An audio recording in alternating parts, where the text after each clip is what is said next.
Top of the Sunday morning, everybody. Welcome to this baby we call The Sweat, a program we bring you here every Saturday and Sunday morning on DraftKings Network and VSiN from 8 o'clock to 10 o'clock Eastern Time. I am your host, Emerson Lotzia, sitting alongside the usual suspects. Couple human dads, Steve Buchanan and Julian Edlow. What's going on, pal? Both humans, both dads. Yeah. That's right. The only two dads at this table. That is not true. Dog dads are dads too, everybody. No, dude. Oh, what's that? Do you have More beef? on Do you that have later. more on that later? Okay, I'm looking forward to that. It's a hell of a tease. Tease. Yeah, that certainly is. How about this for a tease? We even have a graphic for what's coming up in this show. Look at his face. He's like, wow, he really thinks he's a dad. Who's that? Talking about you. Oh, talking about Connor McDavid, who finally potted his first goal of the Stanley Cup final last night. So, yeah, the Oilers survived. We're going to bring in a man who is live in Edmonton, Jeff Ulrich, and the maybe not so safe for work text that he sent me last night. We'll see if the confidence level in Jules of the Celtics bouncing back tomorrow. Game 5 as the NBA Finals shift back to Boston. We've got some MLB plays for you, Steve. How about the Red Sox doing Red Sox things and beating teams we didn't think they could beat? An AFC Beat the East. Yankees one time. Well, Lose again today. but it's coming off also a series in which they won 2 out of 3 against the Phillies. You were at that one sending me pictures of your glizzy. Yep. And then, how about an AFC East preview? Aaron Rodgers. Does anyone know where he is? Did that Away. come out yet? Yeah, he's away. No, and remember, there were some other people tweeting, wait till you find out where Yeah, Aaron that's Rodgers the is." part I'm more interested about, because if for someone to start that type of rumor, it's like, okay, because remember when he was like in his dark room or his dark era, whatever. Yeah, yeah. Like, He dude, went on ago. that darkness retreat and Yeah. was like crushing mushrooms and tripping inside his little hobbit hut underground. Yeah. Maybe he's back there. That sounds like a place I would love to go. So it is Father's Day here, people. And as we are going to start this show the same way we do every Saturday and Sunday morning, let's go ahead and start working up a sweat, shall we? U.S. Open tradition, final round on Father's Day. I'll go ahead and start this thing off. Bryson DeChambeau, not a father of human children, but a lot has changed, gentlemen, since he won the 2020 U.S. Open at Winged Foot. Once polarizing golfer, he has made this incredible turnaround in the eyes of the public, this PR turnaround that he has made since he was brutally attacked by a gallery rope 2 years ago at the Live Invitational in Chicago should be studied. Fans are behind him. He's been in the mix at the Masters. He's been in the mix at the PGA Championship. He enters the final round. He is threatening to run away with this thing with a 3-stroke lead over a group that includes Matthew Pavone, Rory McIlroy, Patrick Cantlay. That's all great. Don't really have an outright bet right now because all of mine entering this tournament have crapped the bed. What I will decide to bet today is Ludwig Åberg as the top continental European. So once again, I'm getting a little weird, just like I did yesterday, and that absolutely failed me. Adam Scott, Sepp Straka, I'm looking at you. So after yesterday, mainly because today I'm fading Pavone, who is Åberg's only competition in this market, by the way. I believe Åberg can overtake the Frenchman, who has rode a hot putter to this point, but so has Åberg. And he outranks Pavone in strokes gained on approach, off the tee, driving accuracy, driving distance, plus greens in regulation percentage. Those are all key statistics on a golf course like Pinehurst number 2 that is just chewing dudes up. There are only like 7 or 8 guys under par right now. 2 of those dudes are just 1 stroke ahead of even for the tournament. So let's go. Triple bogey, 1 triple bogey yesterday for Åberg. It's the only reason he's trailing Pavone in this category. Bet it right now, plus money, plus 105. Gentlemen, that is my golf take. We have Kelly Bidlin and Jeff Ulrich joining us later to rip through more U.S. Open final round bets. What else are we working up a sweat about this morning, Jules? Steve can go. Oh, Okay. When Jules wants me to go first, it usually means he has a lot to say. yeah. What? So something's up with you, dude. Something's up with you. It's today. Father's Day. He's trying to do as little work as possible, as should all fathers. I mean, that's Thank you, every Steve. day. But Thank you for recognizing. No, I don't. We don't mean you. So this is around the time I start firing on some awards bets. Talked about that last week. With You've always Jeff said, Flaherty. wait, especially this season. Flaherty's with odds have improved, right? Yeah, he's 22 to 1 You're now. now heading in the right direction after you thought you were screwed. Flaherty came back yesterday against the Astros through 6 scoreless in that game. Looked good, looked healthy, so we're happy with that. So I'm going to put my first MVP bet down for National League. We're going to do that. I was shocked at these odds right now because when I start going through these stats, I think you might be as well. But in the National League, it is very top heavy. There's a lot of well-known names in there, names that you'd expect at the top, even with some of the injuries that we've come down. Obviously, Ronald Acuna is lost for the year. But the National League is very top heavy with Mookie Betts, Shohei Ohtani, Bryce Harper, Fernando Tatis. Not going in that direction. Going to the first person that has double-digit odds here. And that's Marcell Ozuna at 20 to 1 right now for MVP.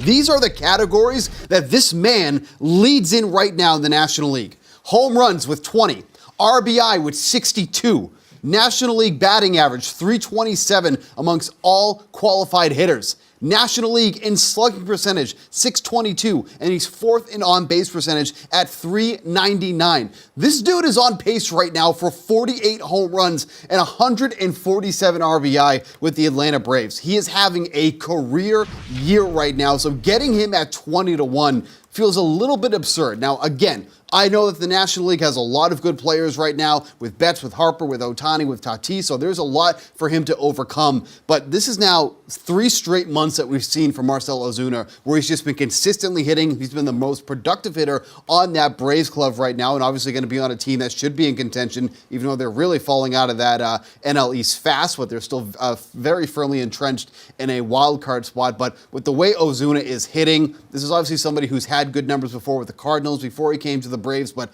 he's just having a career year right now, on pace for close to 50 home runs. So getting him at 20 to 1 odds, I feel like is a really, really good number right now. So Ozuna is going to be my MVP pick for the time being. Okay, Jules, you hopped on any of these markets yet in baseball? I know you're coming back around and you're turning into a baseball guy again.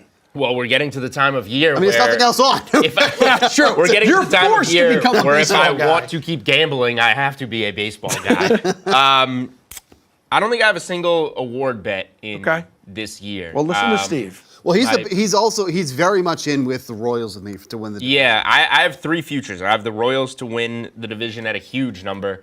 Same. Phillies to win the division at some very good plus prices before they went on that run, which we talked about a lot on this show. Yep. And the Red Sox win total under. Unfortunately, Kansas City-wise, they've got a lot of work to do now with Cleveland. Cleveland's getting even better. And what I didn't take was, I was like, should I take this Royals win total? I was like, nope, I'm just going to go for the division, and that's not working out quite as nice. But, all right, I'm going to break this into 2 parts. I promise I will close with an actual sports bet. We have 2 NBA Finals segments today, so I'm going to stay away from NBA here. We're going to be talking plenty of NBA. I will wrap up with a college football Week 1 game that I want to touch on. But what I'm working up a sweat about is dog dads that want to be wished happy Father's Day. What the hell's wrong with you, man? Why are you attacking me and the millions of others watching this show right now? What's going on with you? What did we do to you? You're not the parent of a human.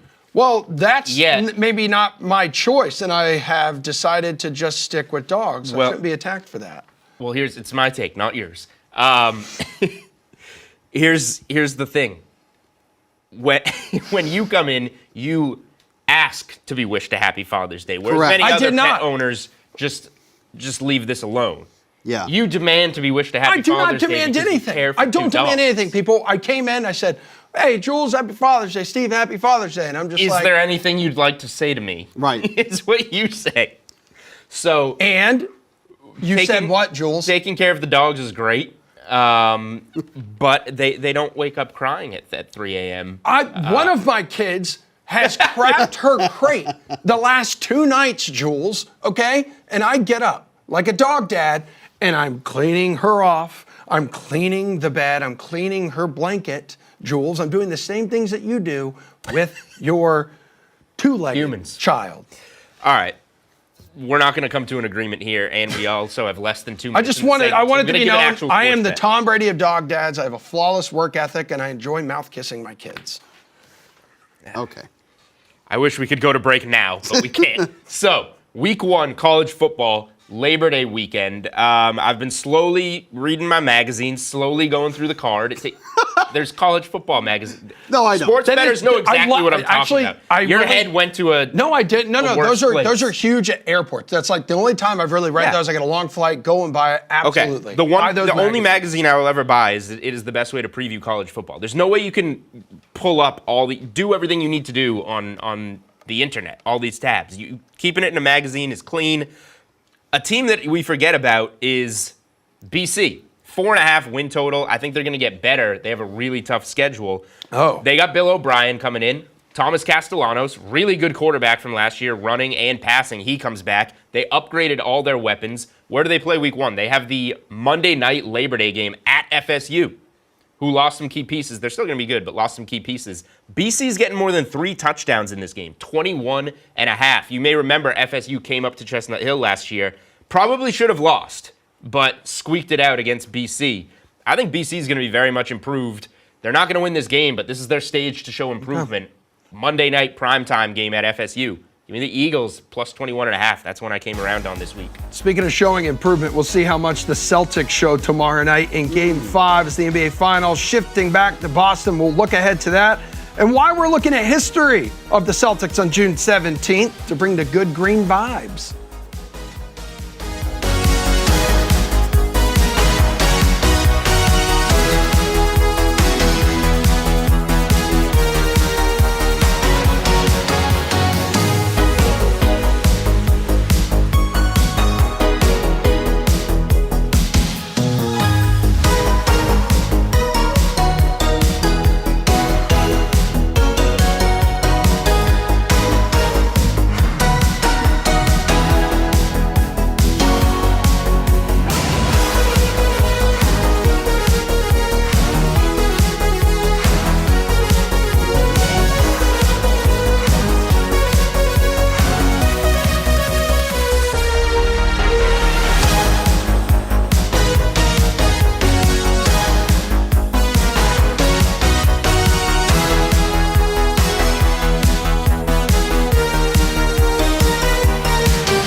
Breaking news, everybody. The NBA Finals will not end in a sweep as Luka and the Mavs, they put on a dominating show in a dominating Game 4 win against the Celtics. That did not hurt anybody out there more than it hurt Julian Edlow, who had a terrible night betting Game 4, but that is why we are...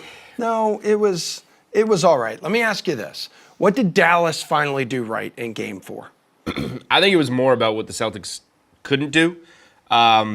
Interestingly enough, like if you look at the box score, it was just kind of not their night. Every bounce was going Dallas's way, and it was an effort thing. Like I think the moment got a little too big for the Celtics, where that's the first time they've been on the floor with a chance to win a championship. You said, I think yesterday on the show, that was their 100th game of the season, and it was the worst offensive. Well, I'm just saying, it was a nice conversation to have and to tee you up on that. They saved their worst offensive performance for the 100th game of the season when they had a chance to sweep the NBA Finals. It was their 97th best defensive effort. So 97th out of 100 games on defense and 100 out of 100 on offense.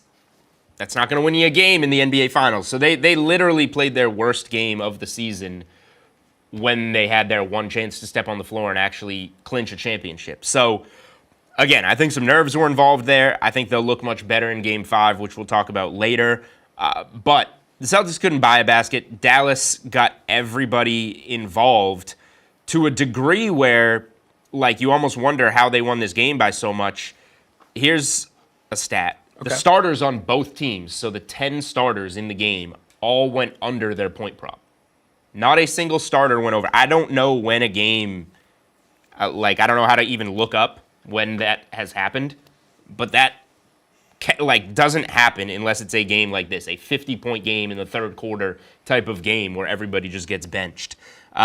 So it creates a really weird narrative coming into the next game, but I think Game 4 was much more about what the Celtics were unable to do and just how poor they played, rather than what Dallas found. Because again, it's not like Dallas broke through that much. Sure, Derek Lively without Porzingis in the series, 2 double-doubles in Dallas. That's been huge. Can he come back to Boston and do that on the road? He was awful in games 1 and 2 on the road. If he regresses, that's really going to hurt Dallas.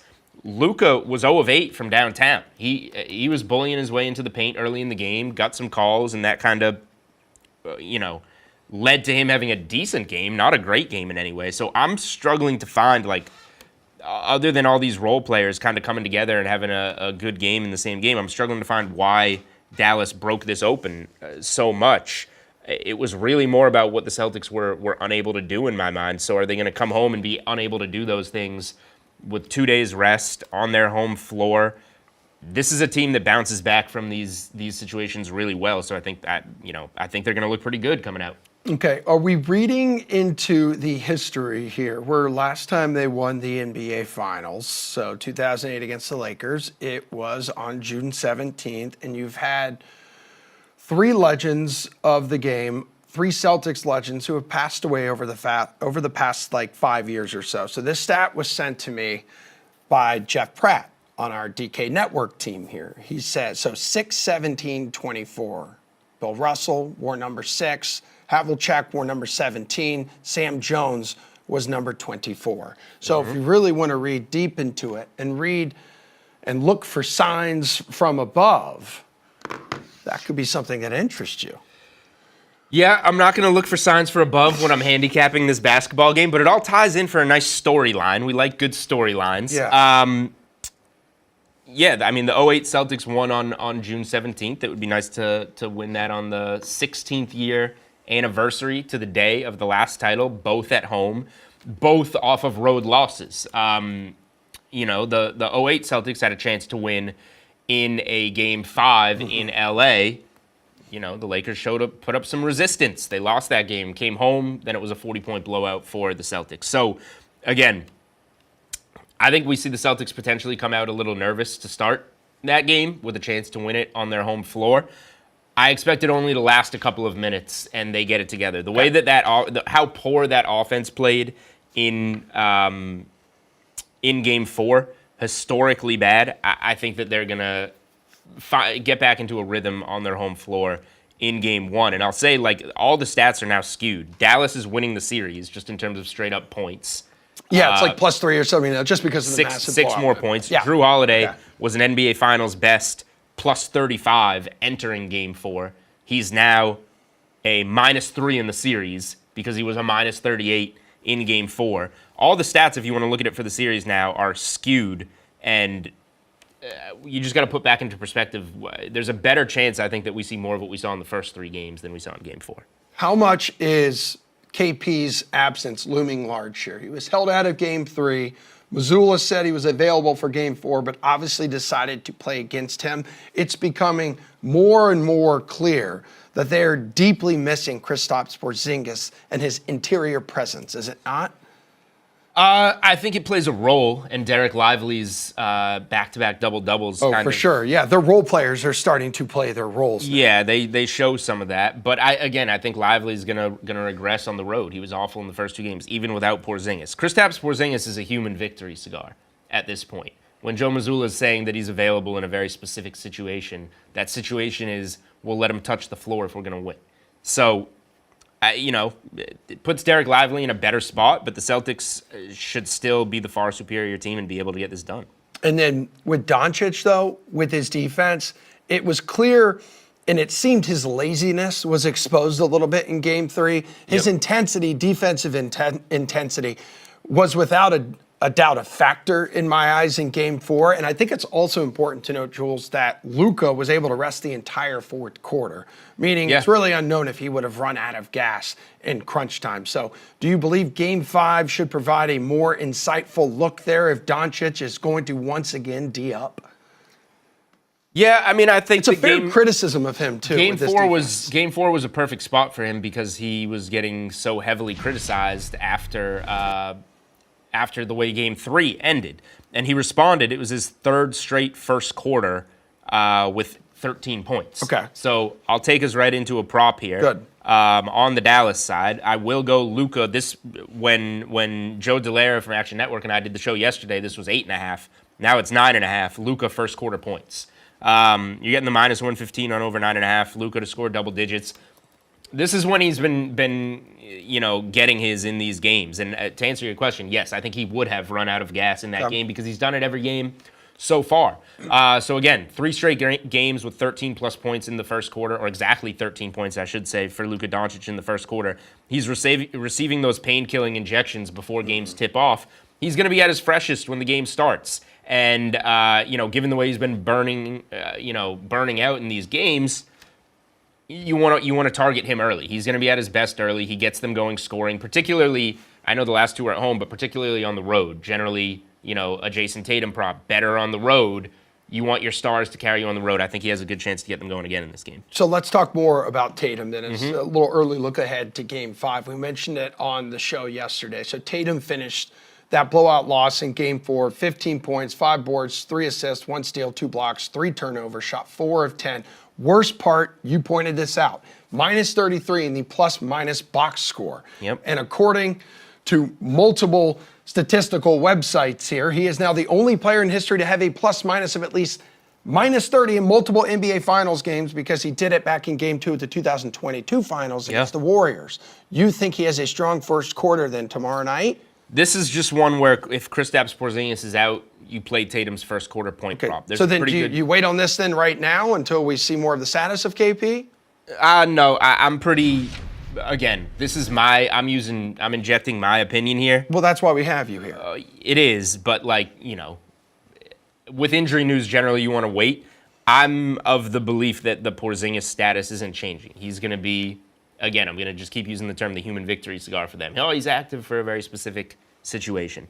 I don't think he's going to play as early as the first quarter in this game. So when Porzingis doesn't play, Tatum gets more run in the first quarter. It can be as drastic as going from 8 minutes to 12 minutes and playing the whole quarter. That's a huge bump. So to be at just 6.5 points, even though you got to pay the -135 juice on that, Tatum is 10 of 12 in terms of going over that first quarter point prop in this postseason when Porzingis has missed the game. So really good spot for Tatum to get going again. Big opportunity at home and a good chance to respond to a really bad game in Dallas. Again, he had 13 points in the first quarter of that Game 3 win, just 15 in Game 4. So again, sets up a really good bounce back spot for him. And, given the opportunity, given the stage, I think the Celtics will be leaning on their stars in this game. All right. Well, we will talk a lot more Game 5 bets coming up. We have a second NBA segment. You are going to be part of that since you failed to bring a guest onto this show today. Steve, People have kids, man.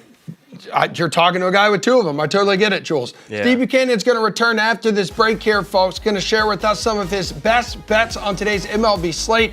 Yes, the Dodgers will be leaning heavily on Tyler Glasnow against Brady Singer and the Royals.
All right, folks, we're back here live on a Sunday, Father's Day morning edition of The Sweat. I'm Emerson Lotzia. Steve Buchanan is back, which could mean one of many things, but right now it means he's here to share some of his best bets around the diamond today. I got these stats myself.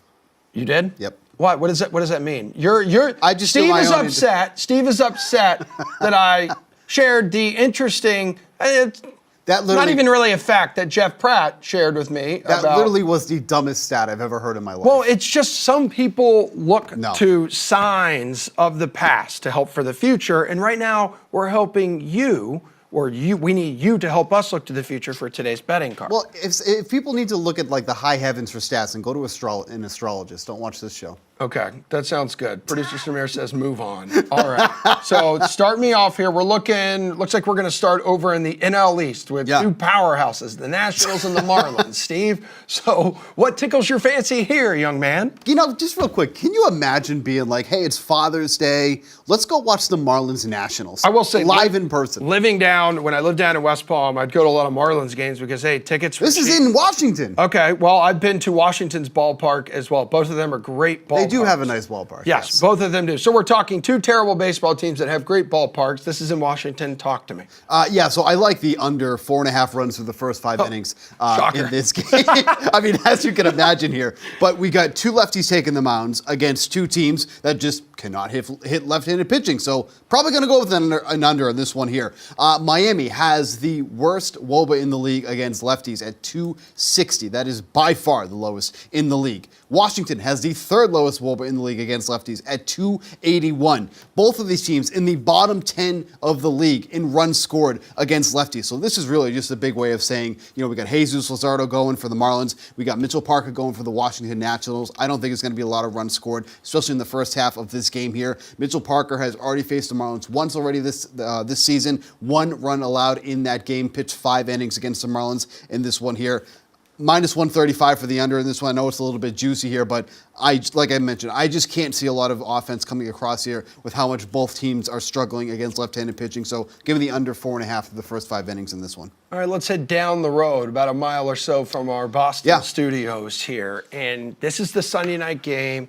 Yep. This is the Yankees in town facing Boston. So the Yankees did their thing, did their damage on Friday night. Red Sox come out.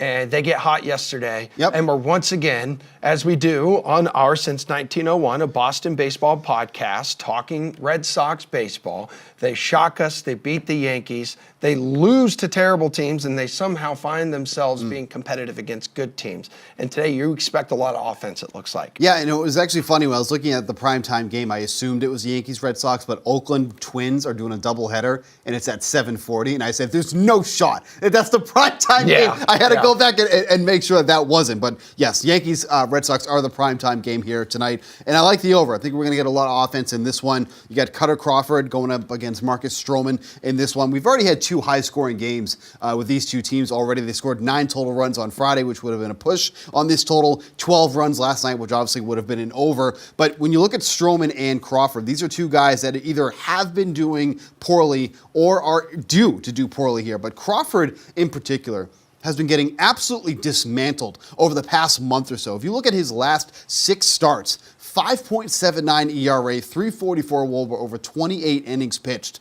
Then you look at Marcus Stroman.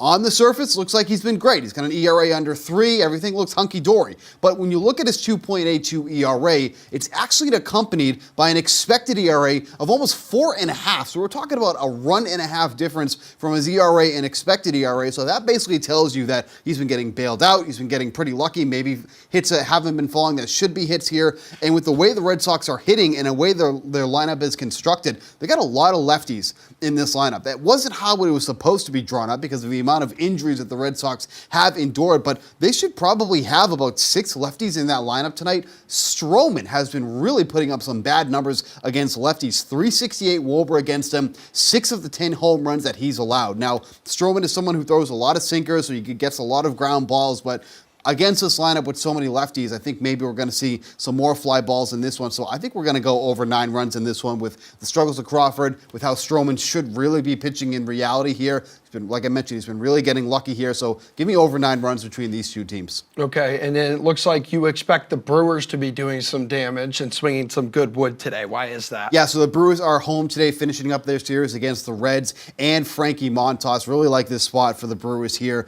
He already faced Milwaukee once already back in the month of April. Allowed 5 runs in that game. Granted, only 3 of them were earned, but it doesn't matter when it comes to these team total bets. We're just looking to go over 4.5 runs. Montas has not been good on the road. He has an ERA approaching 5 when he's away from Great American Ballpark, and the Brewers are good against 2 of his main pitches that he throws. They're a very, very good club against fastballs, and they're one of the rare teams in the league that actually does very well against sliders. When you look at today's expected lineup, they have a combined 393 WOBA against a slider. Like, that's almost absurd and unheard of in this day and age where teams are really struggling to hit sliders. They struggle to hit curveballs here. So I think this is a great spot for them to go over 4.5 runs. They've been a really good offense despite the injuries that they've had. A lot of names that just aren't familiar when you go up and down their lineup, but they've been hitting very, very well. And that's a big reason why they're atop the NL Central right now. They're also 19-14 to the over on their team total when they're at home. So obviously here at in Milwaukee. So love the spot here for the Brewers to go over 4.5 runs. I like the Reds overall, but the pitching has been their, one of their kryptonites this year. The bullpen especially has really hasn't been helping them. So even if they don't get all these runs off of Montas, that bullpen comes in, not exactly their strength. So give me over 4.5 for the Brewers. And I was reading that the Brewers have been doing this thing where manager Pat Murphy. Yep. So he'll give a bunt sign, and then eventually, it's the 4th time he gave a bunt sign to one of his players yesterday. And yesterday, that happened to be leadoff man Joey Ortiz. Yep. And the bunt sign ended up being allowing his batter to switch things up and hit a home run instead. So 4th time he gave a bunt sign to one of his players yesterday. Yeah.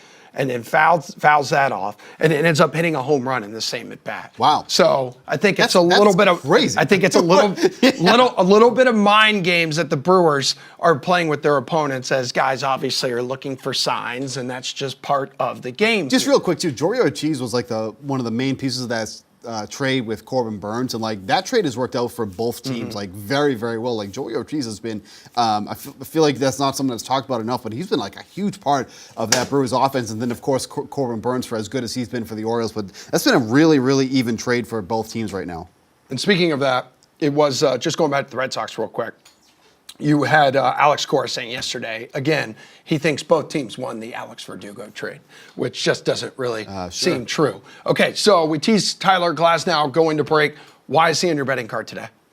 So this is not a bet I usually look to take, but I'm going under his strikeout prop for today, and that's kind of a scary bet to take because this is somebody who consistently is going over his strikeout prop, and it's set at 7.5 today, and that's a number he's gone over in 9 of the 14 starts that he's made. This is somebody who also has double-digit strikeouts 5 times already this season. But here's the thing about Tyler Glasnow and the matchup that he has today against the Royals. They have been one of the toughest teams in the league to strike out. They have the 3rd lowest strikeout rate against righties in the league. It's about 18% coming into today. So obviously, there's a chance here that we can get under 8 strikeouts. Like we've seen that Glasnow go under this number before against other teams that don't strike out much either, like the Cleveland Guardians are a good example of that. Don't strike out a ton. In that game against the Guardians, he had 5 strikeouts. He faced the Padres earlier this year, had only 3 strikeouts through 5 innings in that game. So there are times where Glasnow does go over his strikeout prop, but with the way that the Royals do a really good job at making contact on some of these pitches, I think this is an opportunity to get Glasnow to go under 7.5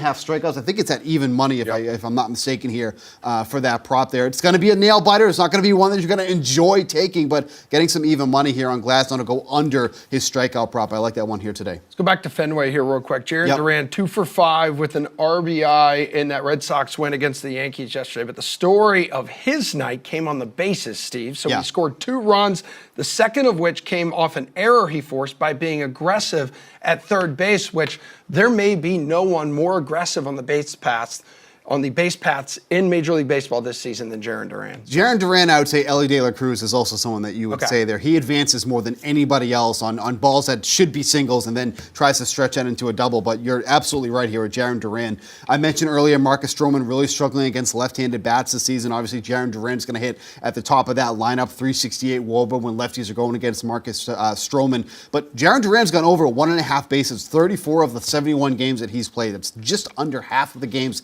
that he's played. Specifically this month, he's been hitting for a ton of power. He has 9 extra base hits of the 20 hits that he has this season. Number of doubles. He's got a couple home runs, got a couple triples. I think he leads the league in triples right now, but Jarren Duran over 1.5 bases with those numbers against lefties from Marcus Stroman. I like that one a lot. All right, Bukes, I need you to hang out because coming up after this break, Jules will return. We are going to take a trip to Mr. Rogers' neighborhood. And no, not the very nice old sweater-wearing man. We have an AFC East preview. Let's put a DK spin on some of the storylines cooking right now, including Aaron Rodgers not being fully committed to the Jets.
right, folks, NFL season kicks off in maybe 90 days or so. I know we're under 100 days because that was all people were tweeting once we hit the 100-day mark, Correct. like a week or so ago.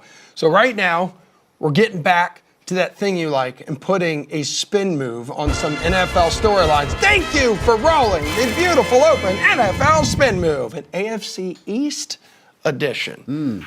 Let's start with the Jets. They've been making a lot of headlines here lately. For the wrong reasons. For the wrong reasons. Per usual. You guys, like the New York media, flaming Aaron Rodgers for skipping and being a no-show at mandatory minicamp, with head coach Robert Saleh saying the quarterback instead chose to attend, and I quote, a very important, end quote, but unspecified event. Sounds awesome. Like, sounds like when you're missing from work all the time and you're All the attending time? a very important, unspecified event the night before. Yeah, and my dog There we go. probably pooping in the crate or something. Anywho, Aaron Rodgers is not fully committed to the Jets. Are you buying into that narrative here, Jules, just real quick? I am going to flip the narrative on the Jets this year. I think Steve and I were both against them last year, right? Correct. We didn't buy all the hype. Now it's a year later. Everybody's panicking because Aaron Rodgers and the 4 snaps that he played in the torn Achilles. That's true. Now you got this storyline coming, and it's like, is this ever going to work out? I think it's going to work out. I'll play the Jets plus 190 to win this division. It's a 3-team division. We can immediately write the Patriots off. What? And we're not talking enough about how much the Bills and Dolphins moved backwards this offseason. Those 2 teams were juggernauts last year. Right. And they lost massive pieces. The Bills lost their top 2 receivers. They need to replace that. Miami lost a ton on defense and still needs to see if a 25-pound lighter Tua is going to be able to carry this offense certainly has the weapons, but is he going to be able to carry this offense this year? Just a lot of question marks. Both seem like great candidates. I'm speaking about the Bills and Dolphins to regress.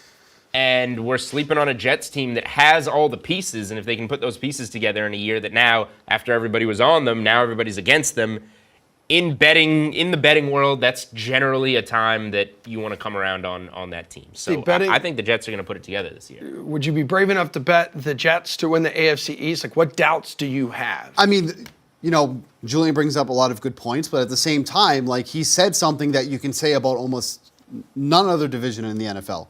It's a 3-team division. I really don't think there's many other divisions you can say Patriots that have no shot. But, well, right, but is there any other division where you're worried about 3 separate teams? Maybe the NFC North?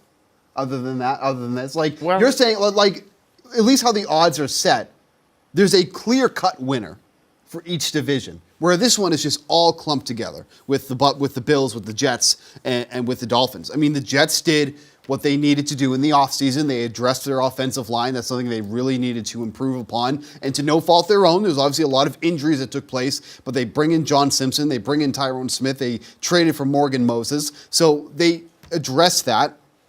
But, I still have some questions about the offense. Like, when one of your big offseason acquisitions at receiver is Mike Williams, who can never seem to stay on the field, if that's someone that you're relying upon and banking on, well, there's a lot to be desired there. And obviously they drafted Corley as well to play in the slot to go with Garrett Wilson. I mean, they have a good team on paper, but we have said for the past, 3 years now, the Jets have a good team on paper, but it hasn't gone out there and actually done that on the field.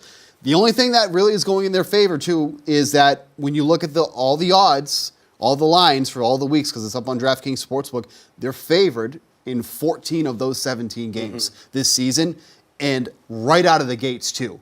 They are heavily favored after week 1, which week 1, I think, is against the 49ers. Monday night at San Francisco. You might want to wait until after that game. Correct. And get yourself a plus number that starts with a 2. But Rodgers going to want to come out and play hard in that game, because of the way last season started. It ended with 3-4 plays, and that's his home turf. The next month of games is against Tennessee, New England, Denver, Minnesota. Minus 185, minus 345, minus 340, minus 185 in those 4 games is what they are. So the Jets could come out hot, but there's still a lot of question marks for that team for me. And Jules, talking like looking at quarterbacks around the NFL as a whole, there's some people who say now Josh Allen. You've already alluded to the fact of the team, at least roster-wise, has regressed. Not many weapons for Josh Allen. Some people say he's got the most weapons for Josh. He's got some of the most pressure on him out of all the quarterbacks in 2024. So does that have you leaning to take under what right now in the DK Sportsbook's 3,700.5 passing yards? I don't know how much it'll affect the passing yards necessarily, because if the Bills do take a step back, maybe they're throwing more later in closer games. Hell, maybe it has you looking at like his rushing yards each week. I think so. Rushing, I think week to week could be a really good play on Josh Allen, or maybe on the whole for the season if he stays healthy. I just think there's going to be big step backs here. And I like Coleman, the wide receiver from FSU. I think he's going to be a really good player. It's unfair to expect too much from him right off the bat. But I do think that he has like wide receiver 1 potential for the Bills, who, if you remember, kept sliding back, and wound up getting him when we had that run of receivers late in the first round, early in the second.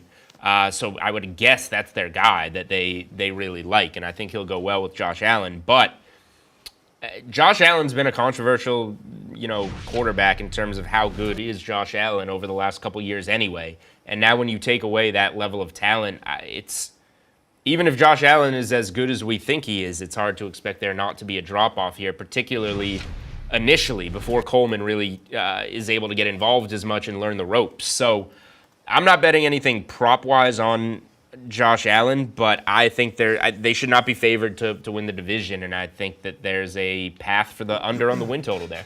I mean, you have to replace 72% of the targets thrown to wide receivers last year. That's a good way of putting it. Yeah. Stephon Diggs and Gabe Davis took up that much. Gabe Davis, and Jackson, though. The answer to that was Shakir, Coleman, and you say you like him a lot. Well, Shakir was already even there. No, but this is who they have for this year. Yeah, Shakir had like 2 good games. Plug it with. Yeah. So Shakir Coleman, Curtis Samuel, MVS, and Chase Claypool. That's your wide receiver depth chart for this.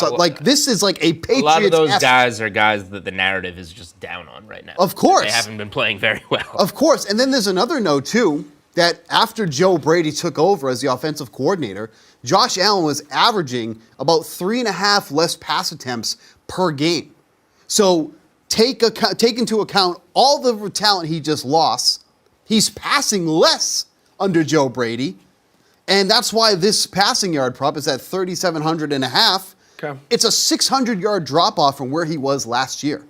So I would be interested in the under in this. There's just no one to throw to in this offense, barring a move during the season. There's no one to throw to. And he said he liked Coleman on this team, but I think this was more of a draft position, pick there because he's so incredibly boomer bust. Like he has huge potential, but there's also a reason why he dropped down so much. Well, so to me, that's like more of just a value at that draft pick position more than maybe liking the player. Well, unlike Josh Allen, Tua's got plenty of dudes to choose from in terms of weapons and guys to throw the football to, including Tyreek Hill, who just went viral for his reaction to trying a donut. What he says is his first time at the age of 30. So on the complete opposite side of that with Tua's lost weight this offseason, but he and the Dolphins still seem, depending on which report you believe, relatively far apart with trying to get a new contract done here. Some people are looking at their win total of 9.5, which a great example of why the schedule does matter for win totals. The Dolphins have started hot out of the gate the last few years. I think they have three of the first 4 games are at home this year. Just what are your overall expectations here, Jules, for the Dolphins in 2024 in this division? First of all, happy Father's Day to Tyreek Hill, who has, 10, 11 kids? Yeah, and he has 10 kids and he's tried one donut in his life. Yeah, Not many guys out there with more kids than donuts. That's why I don't believe it. I don't believe much in the Dolphins this year. I think the offense is in good position, though, because number one, they have another year together with that core of Waddle, Hill, and Tua. And number 2, the defense got worse. So I think the offense is going to have to be better. Steve, anything you'd like to add about the Dolphins? Or feel free to touch on your home team of the Patriots here. There's nothing to talk about the Patriots. Can I add a Patriots one? Yeah, go ahead real quick. We have passing yards up on Drake May on DK Sportsbook. It's 2,400. and he just has to play in the season. He does not have to touch the field in week 1. It's just touch the field on the season. Don't you think... He's going to play very early in the season. He's going to. I don't know if it's going to be that early. Oh, really? I'm willing to bet this, which is more of a... It's almost like an over-under bet of when he comes in. Yeah. And I'm betting it's later than we think, essentially. I'll go under 2,400 passing yards on Drake May. Patriots are going to need some magic if they don't want to be one of the worst teams in the league in 2024. But they will. Exactly. What magic do the Mavs have in store ahead of Game 5 tomorrow night in Boston? Backs against the wall. Some are calling Game 5 a must-win for Dallas. Let's dive into some Game 6 odds with Julian Edlow next.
All right, folks, kicking off the second hour of The Sweat here on DraftKings Network and VSiN with another look ahead to Game 5 of the NBA Finals tomorrow night. Celtics holding a 3-1 series lead after that embarrassing performance in Game 4 when they had an opportunity to sweep the series. Jules and I reacted to that performance earlier in this program, so we're going to get to more Game 5 specific bets right now. So, an early game betting angle that you like on Game 5. It looks like you are going to target the team total for the Celtics in the first half. Can you explain to the people watching at home right now why that is? This is one that I've gone after in most home games this season. Celtics led the NBA just under 62 points per game in the first half now. That number is down. I mean, that includes their pathetic Game 4 effort. They're 62.5 at home this season. I just think when you play your worst offensive game of the season, literally 100 out of 100 in that last game, you're going to look a lot better. And it might take a couple minutes of nerves coming out with the home crowd with a chance to win it all. Might be tight for a couple minutes, but I think they're going to find rhythm in this game. They were just so poor last game. You got 2 days off coming into this one. It is going to be drilled into them, what they want to do. And I think they're going to have a game plan for this game, and I think they're going to execute it. So it's been a play all season. It's not like I'm trying to create a new angle here. I just think this spot, returning home after your worst offensive game of the season, is a great spot to back the Celtics to look good offensively. The 55.5 on the board, Celtics first half team total, is one of their lowest of the season. And I get it's a closeout game in the NBA Finals, but you're 7 points under their home first quarter average here. Dallas is a slightly below average first half defensive team. So it's not like you're going up against like Minnesota here, and that explains why the number drops down so low. This is just low given the stakes, and I think it's adjusted way too low. We saw in Game 1 they came out for whatever it was, 63, 64 points in the first half. I think we're going to see something similar in this game, and then they probably do tighten up a little bit later with a chance to win it all and score less in the second half. But I think we're going to see some early scoring from the Celtics here. And as tempting as it might be to overreact to that dismal showing on Friday, this series still pits a 64 win, number 1 seed against a 50 win, number 5. So it sounds like you're obviously looking for that talent advantage that the Celtics have, which they have a massive one, to resurface tomorrow night and allow Boston to collect its third 5-game series win of this postseason. You are so confident, in fact, you're looking at the double result.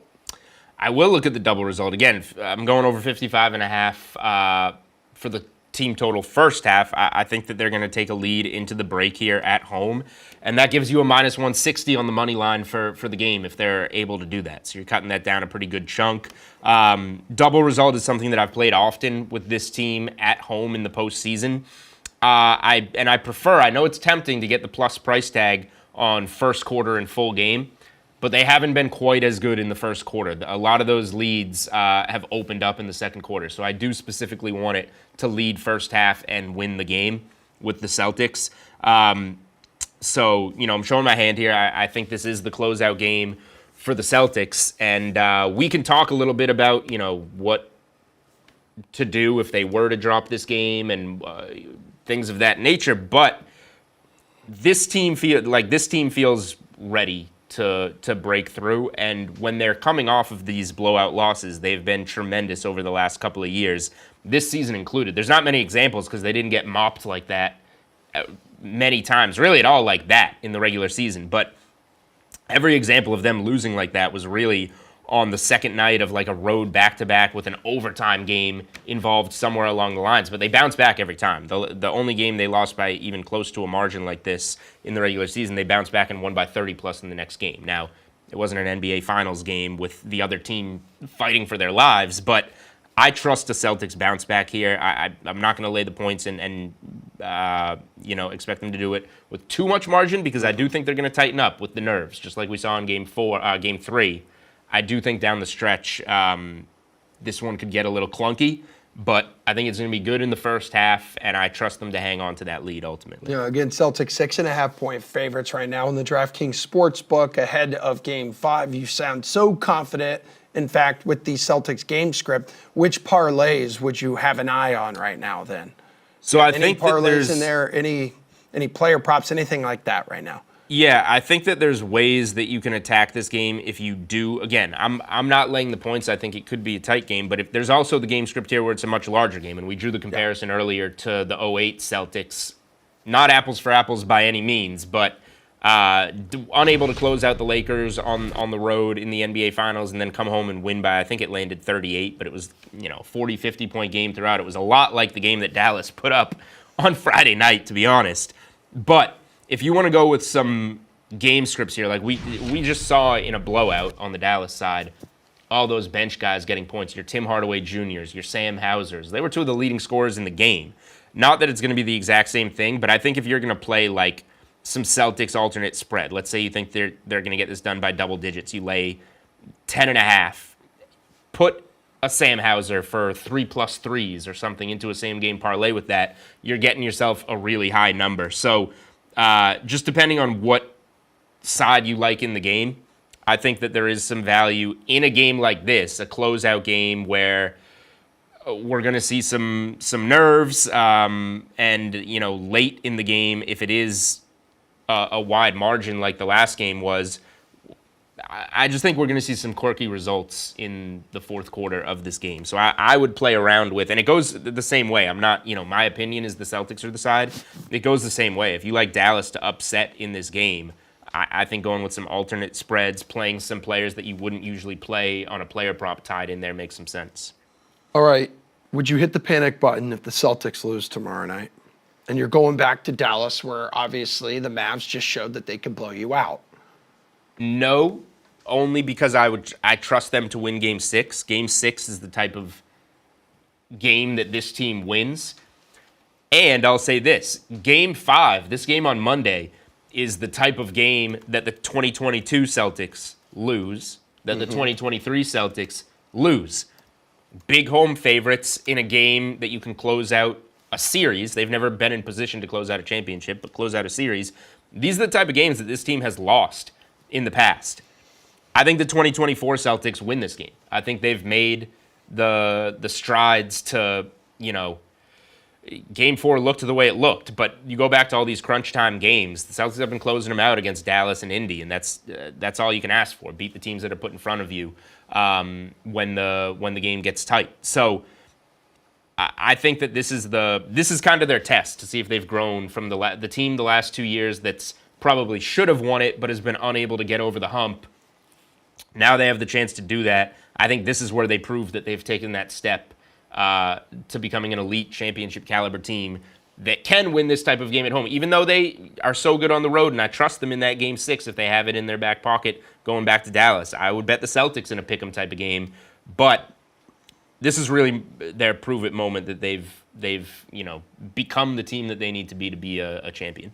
Despite losing by nearly 40 points, the Celtics, obviously, as we've talked about already multiple times throughout this show, still in prime position to wrap up the series at home.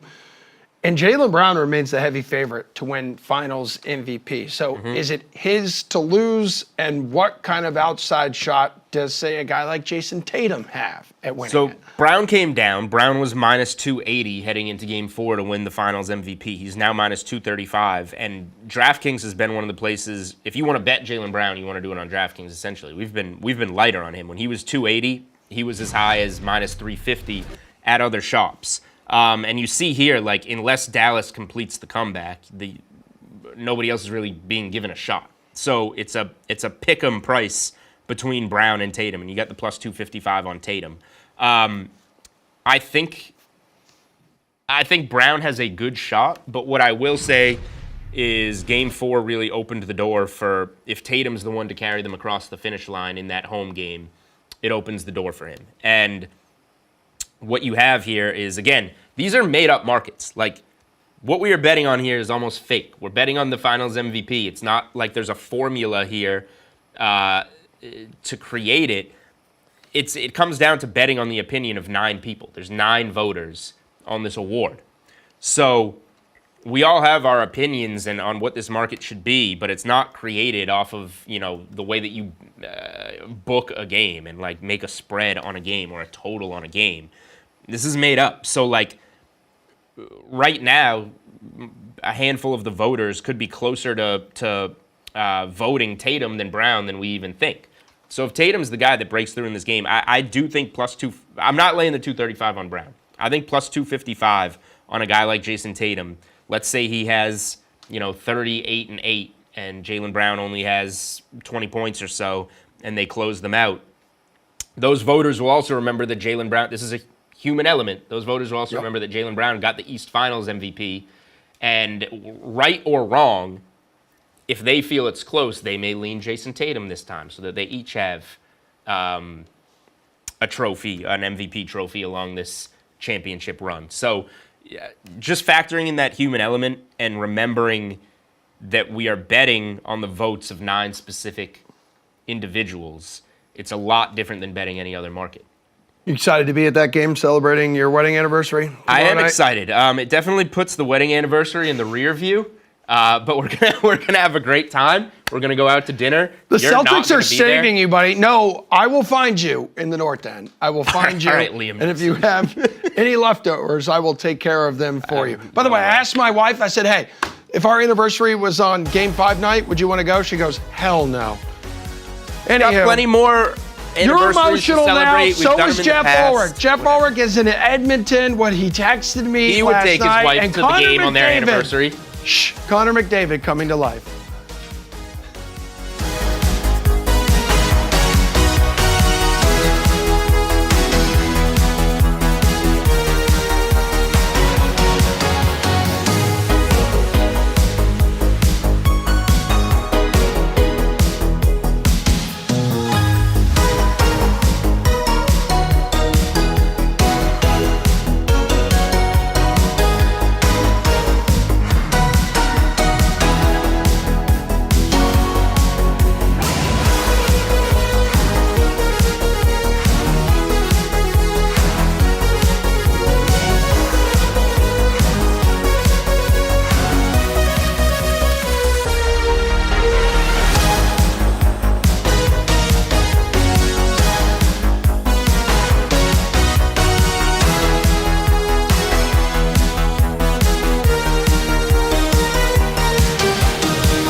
Don't look now, or do, people. The Oilers avoiding a sweep, extending the Stanley Cup final with a not one, not two, not three, an 8-1 victory over the Panthers in Game 4 last night at Rogers Place. So with the Stanley Cup in the building, the Oilers giving cup handler, man by the name of Phil Pritchard, reason to keep it in its case with a first period performance that set the tone for a commanding victory.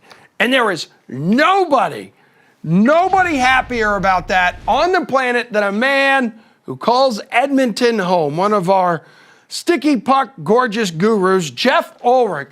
Man, you are just on fire this morning. You are glowing. Look at that smile. How are you feeling? Great. That's scary. Great. I mean, I am honestly feeling great. I mean, like, look, you look at the series and how it's gone. You just feel like the Oilers were just kind of stuck there, not really getting like the goals that they should have been getting. I think that if most hockey analysts would agree, the Oilers didn't deserve to be down 3-0, and they kind of showed that was true in Game 4, because you don't dominate a team like that if the series is unbalanced one way or the other. So feel good. Obviously, it's still 3-1 Florida, and this thing has a long way to go if the Oilers are actually going to win. But certainly, at least you get a little bit of redemption with that game, because Edmonton, to this point, have been taking just a pounding on social media, on the news, whatever.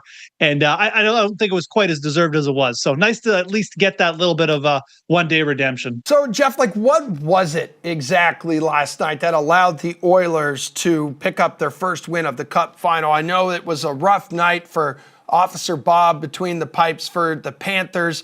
I know Skinner on the other side was solid. Obviously, you could look at the final score and see that. And then the offense finally coming alive. And some of the big names that have just been MIA through the first 3 games decided to wake up, including Connor McDavid potting his first goal.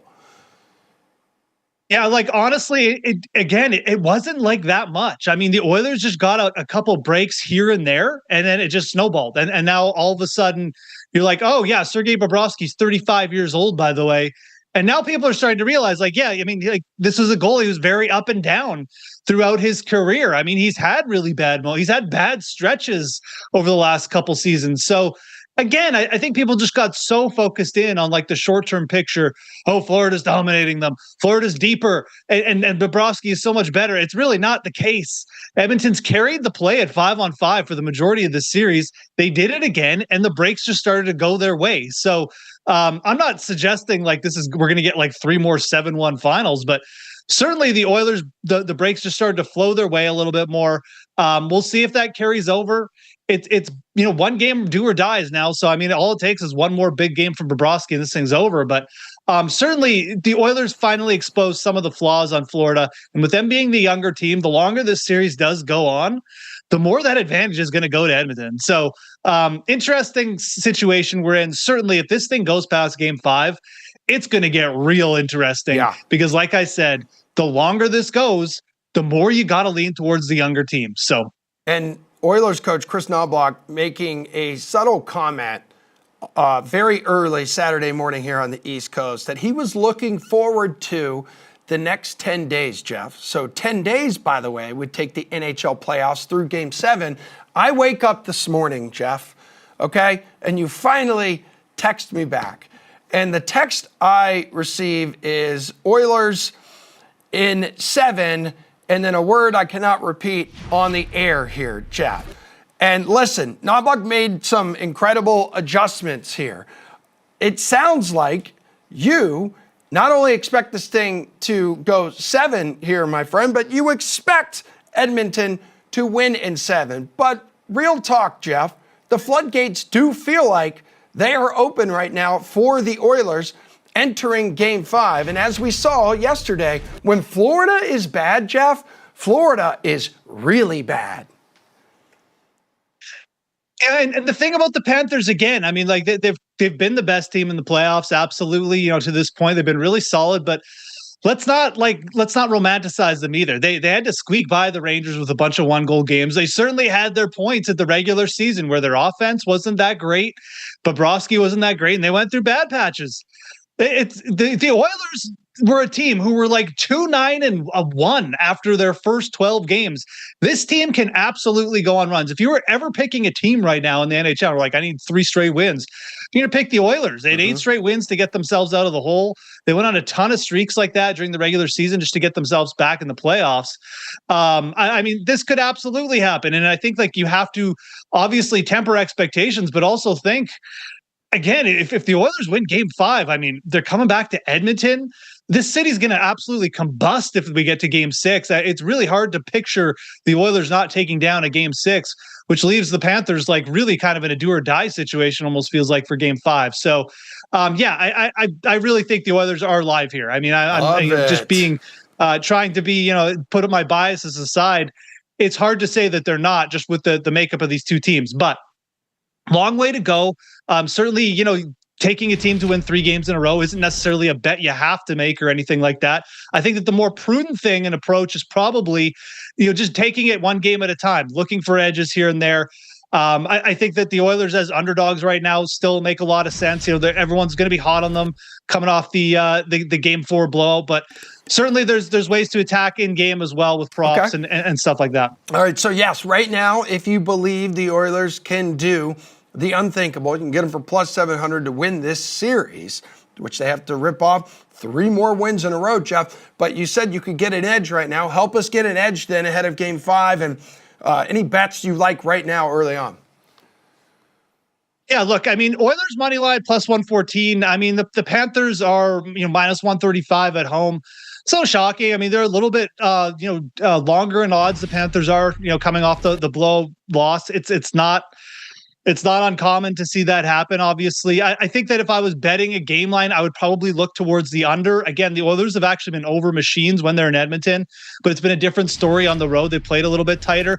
I expect game 5, obviously, the Panthers to tighten up a little bit and really just play, one of those games like a game 2 again, try and get that kind of game going. So the under certainly has some appeal for me at 5.5. As long as that number stays around minus 115, I'm fine with it. I think that you can also look to the prop department, and that's kind of where I think that there's still some really nice edges. And I'm going to bring up like a guy named Vladimir Tarasenko on the Panthers. His over 1.5 shot total is at minus 160. This was at minus 145 before game 4. But this guy's been their best player. He's the only Panther who scored a goal in game 4. His shot attempts have been really solid. He's averaging like 4 or 5 shot attempts in this series. And, again, we're only asking him to get 2 shots on goal. So Tarasenko is a player I would keep targeting in that shot on goal department, potentially even as an anytime goal scorer. He's down to plus 300, but still a decent price. So, I think just looking at the way the Panthers are playing, Tarasenko is going to continue to be a big piece for them. And if you're looking for one more shot on goal prop, I would just keep playing the under on Alec Barkov as well. I mean, he's been completely just in a defensive role, guarding against Connor McDavid. His shot attempts haven't been great. I don't think he's gone over 2.5 shots the entire series. So couple shot on goal props there. Barkov under, Tarasenko over. I don't expect a higher scoring game 5. We're shifting back to Florida. Florida's going to play this real tight, in my opinion. Again, we could get into the goal score props if we want, but certainly those two shot on goal props for Florida are ones I'm going to be looking at playing again. I mean, the Panthers had not lost a contest by multiple goals, Jeff, since game 1 of their second round series against the Bruins. That was a 5-1 defeat. In fact, Florida had lost only 3 games total since then, entering game 4 last night. What's your confidence level, though, in your netminder, Stuart Skinner?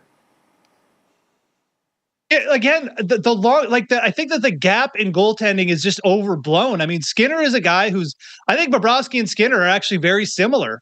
They're both up and down, but their upside, their ceiling is extremely good. We've seen Skinner post shutouts on the road before. Skinner in game 6 against Dallas was a huge part of the victory. Can Stuart Skinner steal a game for this team on the road? Absolutely. And again, he's the younger goalie. So another angle here, we don't have the goalie props out because they don't come out usually until game day, just because we want confirmation. But taking the over on Stuart Skinner saves is another prop that I really like for game 5. I think that if the Oilers do win Game 5 and push this, I think Skinner will probably be one of the players that we talk about here. So, yeah, Skinner's been better on the road in the playoffs too. He's got actually pretty drastic home road splits, heavily weighted towards the road. The Panthers' offense, like I said, it kind of just feels due to go a little bit cold here. So, yeah, I think Skinner is actually, I'm pretty bullish on him for Game 5. If the Oilers win, I think he's going to be a huge part of it. And maybe even just playing over Stuart Skinner saves. Okay.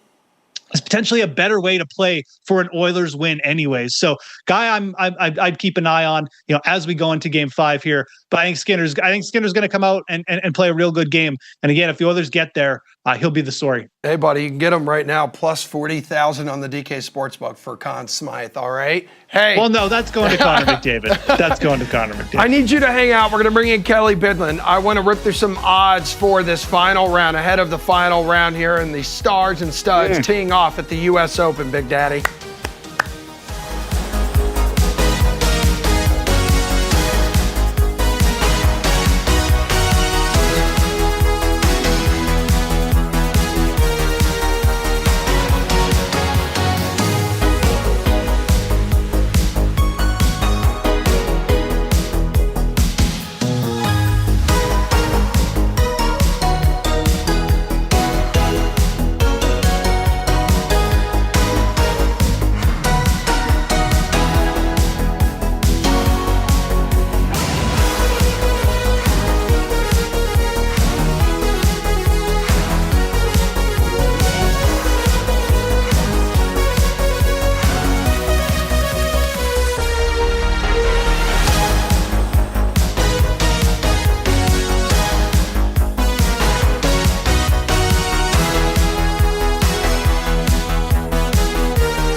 Folks, it may not be a secret that the fabled Pinehurst number 2 gets more challenging as the rounds get later and later. However, it still wreaks some havoc on countless golfers on Saturday. So entering today's final round at the U.S. Open there in North Carolina, only 8 golfers remain under par, 2 of which, Hatton and Finau, are only a stroke ahead of even par. Bryson is threatening to run away with this thing. Let's dive into some of the storylines. Let's get after some of the bets on the cards of Jeff Ulrich, who is back. Happy Father's Day, Jeff, of DraftKings Network. And Kelly Bidlin, happy Father's Day to you as well. Kelly, I know you have a dad. So, gentlemen, in terms of storylines here, KB, which one sits atop your storylines list entering the final round? For me, it's the PR turnaround of Bryson DeChambeau, who seems to be the only live golfer who has gotten better as he has left the PGA Tour to live. Yeah, I mean, I think that's a good one. And yes, I'm excited for Bryson, excited to track that today. But it's got to be Bryson versus Rory, right? Yeah. And how did we not get that as the final pairing? Maybe it would have been great for golf. Maybe it would have been terrible, the worst thing ever for golf. But for entertainment factor, man, I really wish we would have gotten that for the final pairing today, but still, I think that's going to be the overwhelming storyline as we go down the stretch of this tournament, assuming both those guys are still in the mix. I think it is going to be Bryson versus Rory, and it's going to be much more than just about this tournament. Yeah, we would have had that had Rory, I believe, not bogeyed like 2 of his last 4 holes or something like that. But Jeff, we still get Rory and Patrick Cantlay together. Ryder Cup rivals. We know Joe there, LaCava, the caddy for Cantlay, how much Rory hates him. Rory calling Cantlay a not safe for work word back in November. So you do have that rivalry going. What are you looking forward to the most today, Jeff? Yeah, honestly, and let's not put away the player council stuff where I think Cantlay basically got Rory banned from the player council.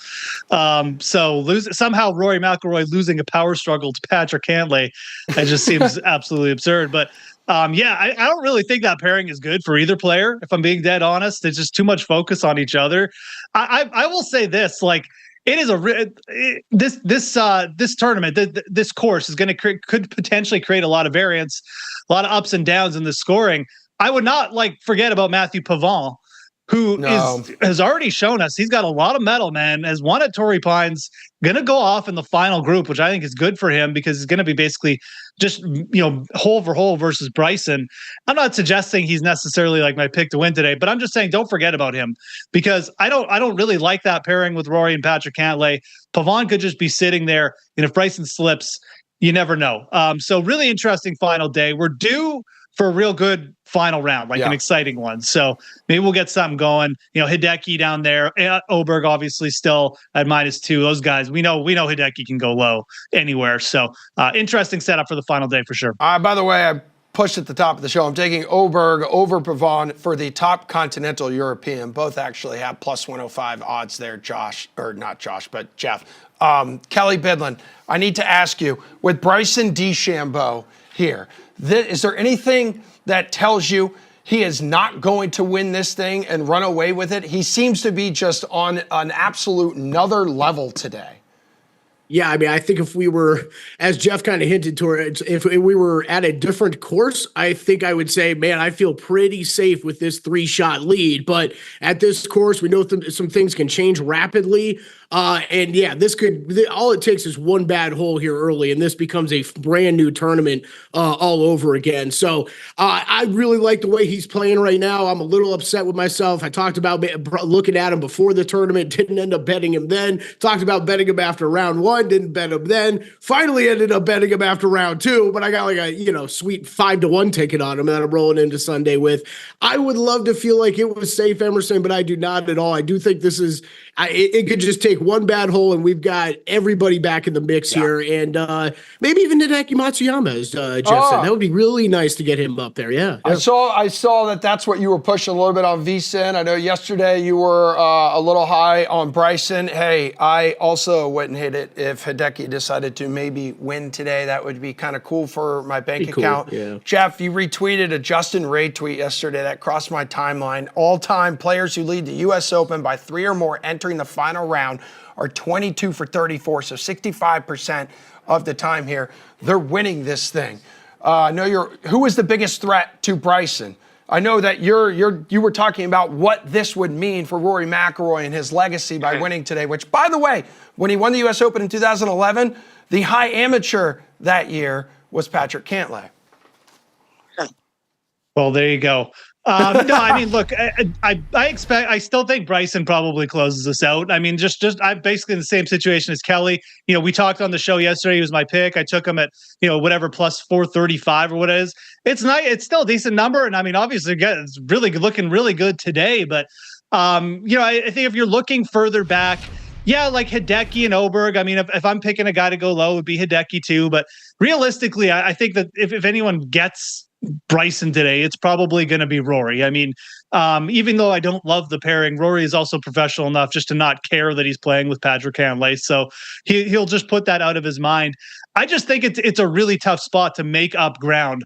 Like, you need Bryson to make mistakes. And Bryson has been so good at playing within himself at these majors this year. That's what's impressed me the most. He played within himself at Augusta. He got himself that sort of top 10, top 8 that has eluded him his entire career. He played extremely within himself at the PGA and just about won. Now we're sitting here at a tough U.S. Open course where he's been driving it better than anyone.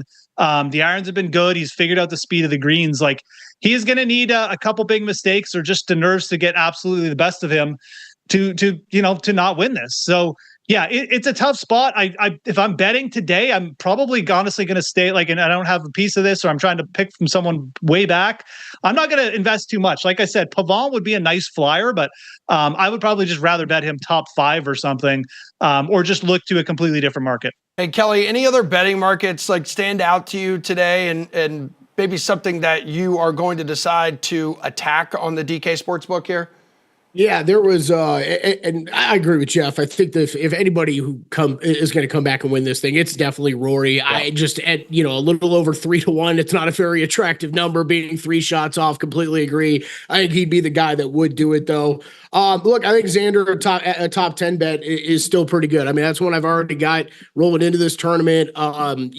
He's been up and down just like a lot of other guys have, but still hanging around that range where he could sneak in here before the end of the day. I like that bet. If you didn't already make the bet, like I've got it, you're still getting about the same number as he went off on pre-tournament for that top 10 price. So I would like that. And then I did bet a couple matchups today, just kind of going against some putting regression here. Hideki over Patrick Cantlay. Cantlay just killing it with the putter this week. Hopefully that regresses a little bit here on the fourth round. And then Aaron Rai over Matthew Pavone. Pavone is a guy that, man, he has been great. We've seen him great at times this year, but where he ranks, season long and putting and short game stats and stuff like that, he is playing way over his head so far in this tournament. And maybe he's got this course figured out, and it will be an idiotic bet, but I'm going to say he's not going to putt as hot as he's done this whole tournament. Hopefully Aaron Rai can get by him. A guy who I liked pre-tournament, I've got a top 40 bet on him. I'm trying to get home here today. Yeah, KB, you and me, anti-Pavone. And then there's Jeff Ulrich, who's become this Pavone stan all of a sudden. Yeah, so all in. No, I mean, I think Pavon is actually interesting, not to talk about him too much, but he's kind of like a boomer bust. I mean, he's either going to shoot 68 or 80 today. So I agree. Which has been the trend on this course, besides a few of the other top guys. Yeah, exactly. Right. So, no, I mean, I'm kind of like Kelly. I'm sticking with some of my guys today. Like Sergio Garcia is a guy I bet for placements, top 20, top 40. He's top 10. Don't forget today, the guys who finish inside the top 10 get qualified for next year's U.S. Open. Sergio Garcia does not have is not qualified. Like, he would love to get a top 10 today because he gets qualified for the 2025 US Open. So he's hit the ball well all week. I like that. I mean, I think that if you're playing live odds plus 280, pretty fair for a guy who's just been in good spirits, played this course very patiently and hitting the ball as well as anyone. And then I'll give you one more matchup bet as well. Kelly laid out some. I like all those picks. Actually, I'll give you two. Daniel Berger straight up versus Keegan Bradley, plus 135 for Berger here. He struck it well. All 3 rounds, basically. Keegan's been a little up and down. Don't forget, Berger shot 66 at Pinehurst back in 2014. He's got quite a bit of experience on this course. Plus 135. I think that the number there is fair to just take a shot with Berger. And I like Hideki over Oberg, plus 100. Hideki's been really good on this course. He's been a little wild with the driver, but he's hitting it so well, and he's got the speed of the greens figured out. It hasn't really mattered. So if he has a good driving day, like, he could go low. So I like that as a matchup bet there, plus 100, if you're not interested in taking Hideki in the outright. Daniel Berger, an FSU product, just like our good friend Kelly Bidlin, who you can catch what? My two favorite golfers right there. How do they set that matchup? Emerson, come on, you know that. All right, big man. We will catch you from 3 to 7 later today on VSiN and DK Network. Kelly, thank you, Jeff. I'll text you later. Godspeed to you and your mentals. We will take a break now. We will come back with the Cool Down, a special Father's Day edition of the Cool Down.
All right, folks. Jules, off your phone, please. We are wrapping up the sweat with the cool down. This is the final block of the sweat. Are you making Father's Day plans? Are you reminding your wife and children it's Father's Day and you expect like a cake or a breakfast sandwich when you get home?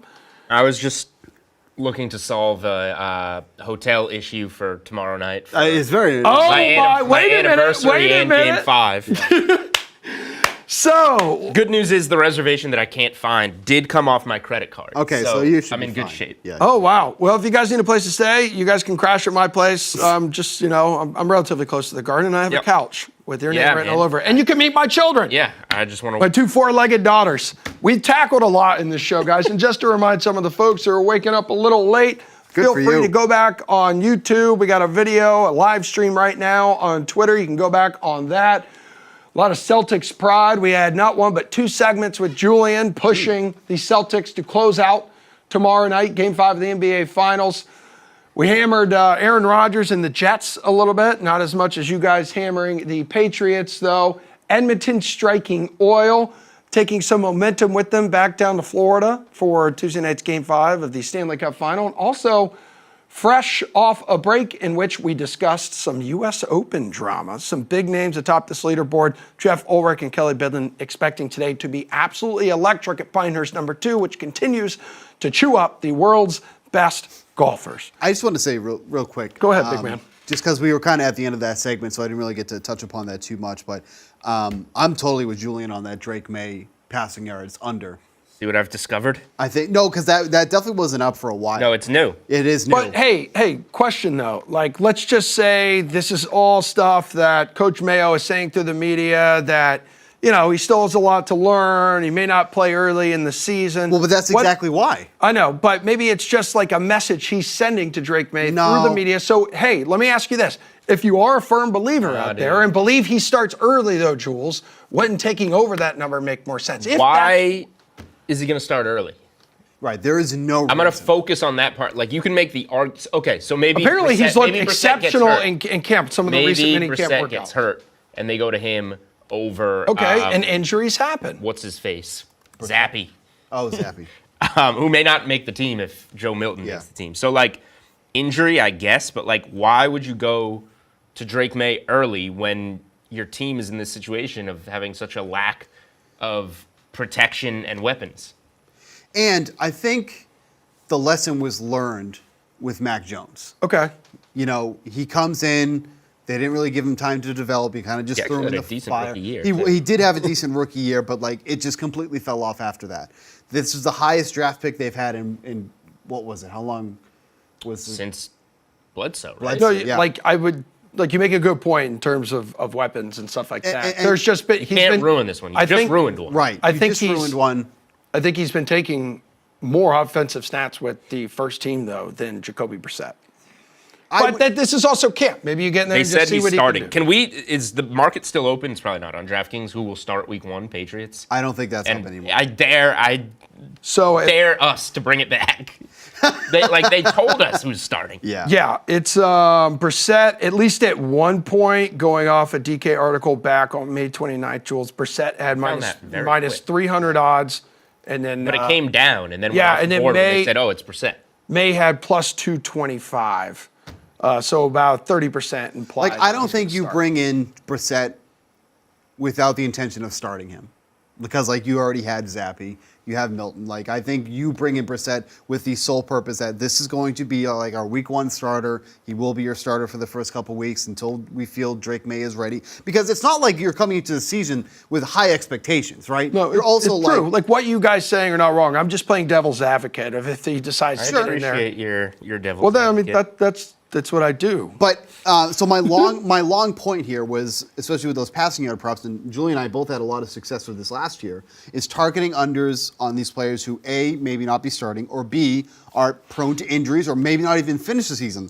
Ryan Tannehill was a perfect example last year. Jimmy Garoppolo was a perfect example last year. Like there was no shot that Jimmy Garoppolo was going to start and end that season without A, either an injury, or B, just being straight up benched. Same with Tannehill. He was not going to end that season as the starter or if it wasn't getting injured. And those unders on their passing yards cashed like so easily, especially Garoppolo. I think it was like week 7 and he was already done. The thing with Jimmy G last year is like, but he was starting week 1. We're now even getting to bet a guy that isn't starting week 1. Sure. We project to come in at some point, but we don't know when. Right. And then you still have the same narrative of number 1, he could get hurt. Number 2, it could not go well, and they could try and re-protect him, I guess. Yeah. And say, this isn't going well. Let's go back to somebody else out here.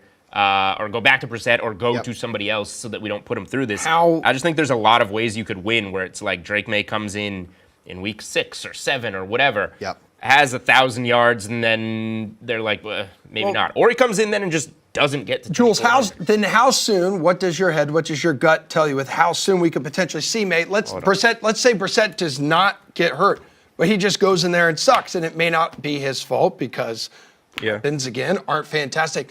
At what point do they say, all right, we're putting our 3rd overall pick now into the game? So I'm looking at the schedule. There's not good. So Bengals, Seahawks, again, this is early. Jets, Niners, Dolphins, Texans. Then it's when's the bye week? Because a lot of them end up getting that start after a bye week. Yeah, then it's the Jags, but that's in London. You're not going to make his first start in London. Well, we've seen some teams actually do that recently, where they get the first start across the pond, away from the home fans and stuff. I think they have a they have a late bye. So they play December 1st against the Colts, and then get week whatever it is, 13 or something off. Okay, so then they play at the Arizona Cardinals on December 15th. But we're in December. Yeah. And Arizona's nice and warm. You don't worry. No, but it doesn't matter. If he does that, you're starting 4 games. Cardinals, Bills, Chargers, Bills. Again, within the course of the season, like, you can find maybe a cushier spot than you think. Maybe it is that Colts game. Maybe it's on the road at the Titans. Yeah. I don't know. I'm less ambitious that Drake May is going to play as much this season as people want him to play. Let's just say this Patriots team is not your father's Patriots team. In terms of the Patriots team of our fathers was actually good. It kind of is. The Patriots team of our fathers, I guess it also depends. Bad. Like, did your dad have you at 15 or did your dad have you at 30? He was older than 15. That's a big difference. Let me ask you this. Because it's Father's Day and that's the theme of this closing block for the most part.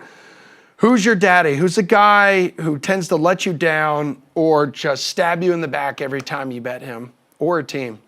For me, it's Jordan Spieth, and I know you have felt that pain before. Well, every time I bet Jordan Spieth, I'm reminded why I should never bet Jordan Spieth. I don't even bet golf, but I was going to say, what is this story? No, he did it once before.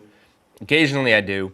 And I've bet him twice. I had him to win the Masters the year that he did what I did and got like an 11 on one of those. Holes. He had like a 5-stroke lead or something at the turn that year. Yeah. So there was that, and then last year in the Masters, I think he was like awful. Was that last year? 2 years? Yeah, 2 years ago. He's been awful really. Masters. I bet him again after like 5 years of saying I wouldn't do this again, and it was awful. Is there someone else though, like in another sport? Who tends I had to think about this one for a while. I would say the team that I would not quit and drove over me the hardest would be the St. Bonaventure Bonnies of college It's a good thing my wife doesn't watch this show. She's a Bonnie. St. Bonaventure won the A10 with all juniors and seniors, brought their entire starting lineup back from one of the better teams in the country in the A10, and I just bet them even money to win the A10. Of by far the best team, most talented team in the conference. That you just bring back 5 like 5th-year seniors who had just won the conference together, and they were awful. I kept betting them every game because I was like, they're going to turn this around, and they didn't. So I lost my big bet on the conference and lost them like so many games on them. That was like a year or two ago, right? That was, I want to say, 2 full college basketball seasons ago. So the last year that UConn didn't win it. Those were some of the most angry texts you have ever sent me. And I send you angry texts. Yeah. And you send me some pretty angry texts from time to time. Steve, what about you? Who is your daddy? I was getting crushed earlier this year by the Houston Astros. Oh, yeah. Because obviously, big favorites or whatever, like they just, they really, especially in the month of April, they really sent me for a loop. Early on this season. But yeah, the Astros, with how bad they've been, I just looked it up now. They are 25-28 as a favorite this year. has been one of the best teams in Major League Baseball for the past 5 years or so. 25-28 as a favorite, which is the 4th worst record in the league as a favorite this year. These daddies of ours are the ones we wish would go and pick up a gallon of milk at the corner store and never come back, but they continue to own us. We continue to go back to them because they have our hearts. Wow, what a way to end the show. Thank you. Very heartfelt. Happy Father's Day, everybody. We will see all of you guys and gals back here next Saturday morning, 8 o'clock, for a live edition of The Sweat. Happy Father's Day to both of you and to me. Not to you. To me.